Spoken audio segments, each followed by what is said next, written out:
Bumi mendengus kesal saat teleponnya tidak kunjung diangkat oleh sang kakak yang 2 hari ini bolos kuliah tidak seperti biasanya. Bahkan semua pesannya pun tidak satupun dibaca. "Si Ai kemana?" tanya Resti yang datang tiba-tiba. Dia adalah salah satu kekasih Air yang satu kelas dengan mereka. "Gak tahu, tanya aja langsung sana," jawabnya ketus. Semenjak ada Kayangan, dirinya semakin menutup hati dan menundukkan pandangannya. "Gak dijawab, tapi ada yang lihat katanya pergi sama anak kedokteran," ucap gadis itu. Bumi hanya diam, tidak peduli apa yang dikatakan Resti. Meski jauh di dalam lubuk hatinya, dia pun begitu penasaran dengan sosok gadis yang kini sedang gencar dibicarakan dekat dengan sang kakak.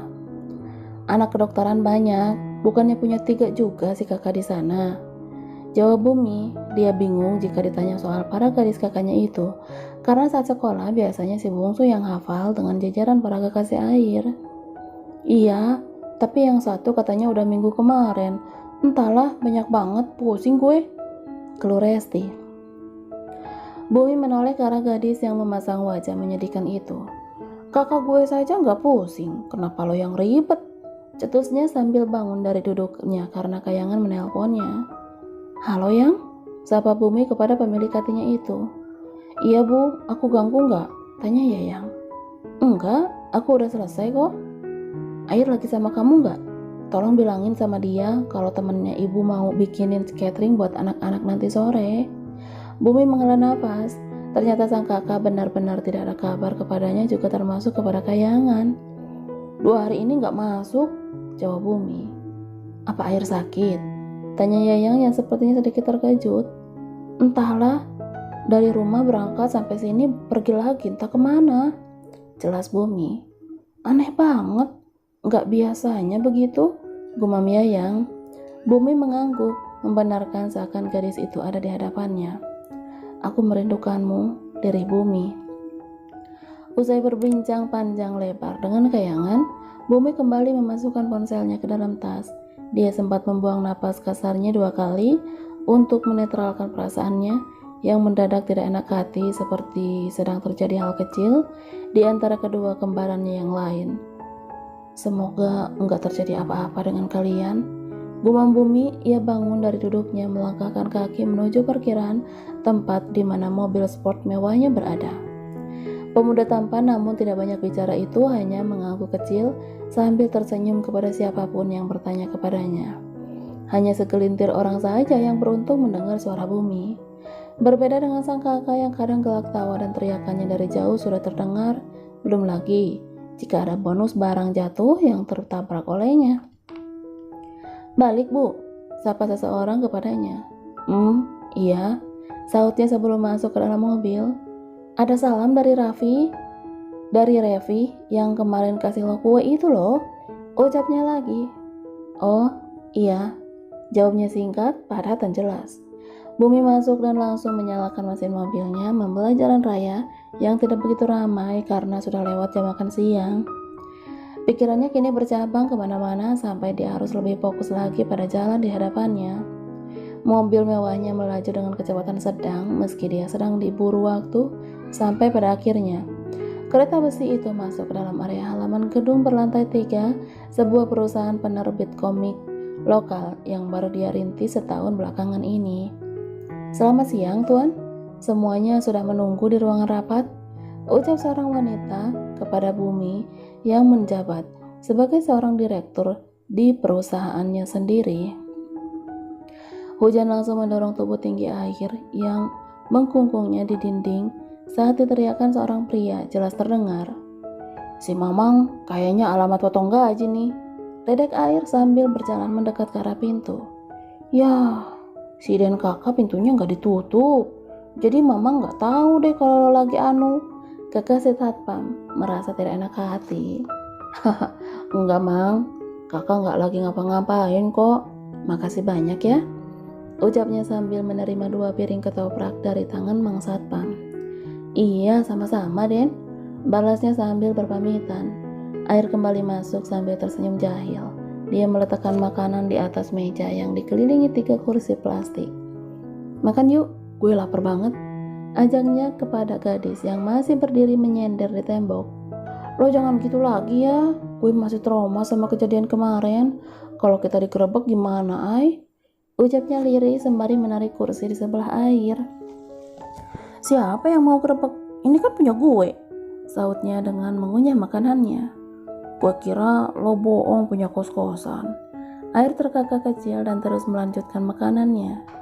Ini beneran kok punya gue. Gue punya ini nyicil dari cuma 5 pintu sampai akhirnya 45 pintu. Gimana awalnya? Banyak ya duit lo. Gak kehujan. Dia tidak bisa membayangkan hidup pemuda di sebelahnya itu seperti apa. Awalnya sih gak sengaja karena kasihan sama temen gue. Dia ditangkap polisi gara-gara pakai obat terlarang. Orang tuanya gak ada duit buat nebus dia. Terus jual kos-kosannya 5 pintu ke gue, kata Air. Dari situ pada jualin kos-kosannya ke gue deh. Ya kalau ada duit ya gue beli. Terus gue renovasi jadi lebih baik biar pada nyaman dan betah. Tambahnya lagi, Hujan masih diam mendengarkan cerita Air. Rasa penasaran tentang sosok pemuda itu membuat dia terus bertanya dan juga bertanya lagi. Pakai uang lo? Tanya Hujan yang dibalas anggukan. Iya, tiap bulan papa kasih uang jajan langsung transfer ke rekening kita. Dan itu udah sejak sekolah dasar. Karena gue jarang jajan kecuali makan, ya tuh duit utuh. Utuh aja gitu sampai bertahun-tahun. Ceritanya lagi, kini makanan di piringnya sudah habis tidak tersisa. Lo gak keluar main atau kumpul sama temen-temen lo gitu? Jarang, kalau gak penting. Rumah gue udah rame, jadi gue gak butuh keluar rumah lagi. Makan pagi dan malam selalu sama-sama. Dan akhir pekan juga kita pergi sekeluarga atau ke rumah opa. Hujan menarik nafasnya dalam-dalam. Hidupnya dan hidup Air ternyata jauh berbeda. Jika pemuda itu dikelilingi oleh banyak keluarga, tentu lain dengannya yang hanya memiliki bunda dalam hidupnya. Dan jika Air hidup dengan bergelimangan harta, lain halnya juga dengan dirinya yang harus mengejar beasiswa demi bisa tetap melangsungkan hidup agar selalu cukup. Gue bangga sama lo, ucapnya lirih penuh haru. Kenapa? Tanya Air heran. Lo masih muda tapi udah bisa hasilin uang sendiri. Nggak kayak yang lain, cuma biasanya poya-poya di luaran. Masing-masing orang punya caranya sendiri buat bahagia. Dan bahagianya gue ya dengan cara begini, bisa nolong orang lain, kasih kerjaan buat orang lain, kasih ilmu buat anak-anak jalanan, juga kasih tempat tinggal buat lansia yang gak punya keluarga lagi. Hujan mengangguk paham dalam hatinya. Dia tidak hentinya bersyukur karena bisa mengenal Air dalam hidupnya. Seorang pemuda menyebalkan yang ternyata memiliki hati bak malaikat. Nanti lo yang urus semuanya ya. Jangan galak-galak kalau belum bisa bayar. Kita gak tahu masalah yang orang lain hadapi, yang penting bayar. Pesan Air yang membuat Hujan bingung. Kok gue? Iyalah, kan lo calon nona mudanya Rahardian. Bumi keluar dari ruangan tempat setelah hampir 1 jam dia mengadakan meeting dengan beberapa kliennya untuk membahas tentang penerbitan salah satu komik lokal yang sedang booming di salah satu aplikasi online. Harusnya dia bertemu langsung hari ini dengan sang komikus yang karyanya akan diterbitkan langsung oleh perusahaan Bumi. Tapi sayang, orang itu yang entah siapa ia pun belum mengenalnya, ternyata berhalangan untuk hadir. Siapkan aku teh hangat, pinta Bumi kepada asistennya yang jauh lebih tua 5 tahun darinya. Baik Tuan. Bumi masuk ke ruangannya yang terletak di lantai paling atas. Bangunan yang tidak begitu besar, jauh dari perusahaan keluarganya, tapi dia cukup bangga karena ini miliknya sendiri. Senyum tersungging saat dia meraih foto kayangan di atas meja kerjanya, berjejer dengan 2 foto keluarganya dan juga opa-omanya. Aku merindukan kalian, gumam Bumi. Lamunannya buyar saat mendengar ketukan pintu dari luar ruangan. Masuk Kak Nel, ceklek. Nela masuk dengan nampan di tangannya. Selama 6 bulan ini, Nela membantu Bumi mengurus pekerjaannya jika dia sibuk kuliah. Kedewasaan Nela dan kepintarannya membuat pemuda pendiam itu nyaman dan bisa berlama-lama dengannya. Makasih ya Kak, ucapnya sebelum menyesap teh hangat yang dibawa Nela. Apa ada masalah? Tanya Nela saat wajah Bumi terlihat tanpa senyum sama sekali. Enggak ada, cuma lagi gak enak perasaan aja, jawabnya sambil menggeleng. Nela menarik kursi agar lebih dekat dengan Bumi. Dia menyandarkan tubuhnya dengan tangan melipat di dada. Sudah menghubungi kedua adikmu? Tanya Nela. Kak Ai entah di mana. Bahkan 2 hari ini dia tidak masuk kuliah meski dari rumah dia berangkat. Bumi menjawab sambil tergelak. Lalu adikmu? Adek ada di rumah karena abang sama papa pergi keluar kota dan aku rasa dia baik-baik saja meski tadi pagi matanya begitu sembab. Nela mengangguk paham. Sedikit banyaknya dia mengenal siapa saja keluarga Bumi, keluarga harmonis yang menerima siapapun dengan begitu hangat dan terbuka tanpa memandang latar belakangnya. Besok aku mau keluar kota juga, aku titip kantor ya kak? Pintanya kepada wanita itu. Ada urusan apa? Tumben? Aku mau jemput seseorang kak? Ujar Bumi dengan senyum kecil di ujung bibirnya. Dari raut wajah Bumi yang berbeda, Nela sudah bisa tahu dan mengerti tanpa banyak bertanya. Bumi menyesap sedikit demi sedikit teh hangatnya sambil diselingi dengan kue kering yang sengaja dia bawa dari rumah untuk teman waktu lenggangnya di sini. Dalam waktu 1 minggu dia hanya datang 2-3 kali, itu pun jika ada pertemuan penting atau acara lainnya. Selebihnya dia akan menyerahkan semua pekerjaannya kepada Nela. Bumi dan Nela akan bersikap seprofesional mungkin jika di luar ruangannya. Berbeda jika keduanya sedang bersama. Bumi akan banyak bercerita atau bertanya kepada wanita itu. Kak Nel, aku mau tidur sebentar ya. Bangunkan aku 2 jam lagi. Pintanya sembari mengambil bantal, kemudian dia susun di sofa panjang. Siap Tuan Moda? Kekeh Nela dengan tangan sibuk merapikan tumpukan berkas yang baru ditandatanganinya tadi. Tapi kepalaku sedikit pusing, keluhnya dengan mata sedikit terpejam. Tidurlah, kakak akan menemanimu sebentar. Tak ada jawaban dari Bumi, membuat wanita itu yakin jika pemuda tampan pendiam itu sudah terlelap. Nela membawa semua pekerjaannya ke ruangan Bumi, duduk di salah satu sofa single tepat di depan di mana putra itu terlelap. Pria itu terlelap begitu damainya. Namun konsentrasinya buyar saat dering telepon sangat bising di telinganya. Sekali, 2 kali, 3 kali, bahkan sampai 4 kali dia mencoba mengacuhkannya. Tapi untuk panggilan kelima, ini dia mencoba menerimanya walaupun ragu. Iya, halo. Bumi, dia sedang tidur. Nela yang mengangkat telepon di ponsel Bumi berbicara apa adanya sesuai fakta yang ada. Nada bicaranya begitu tenang meski dia terus melirik ke arah pemuda yang masih tidur terlelap. Baiklah, akan saya sampaikan.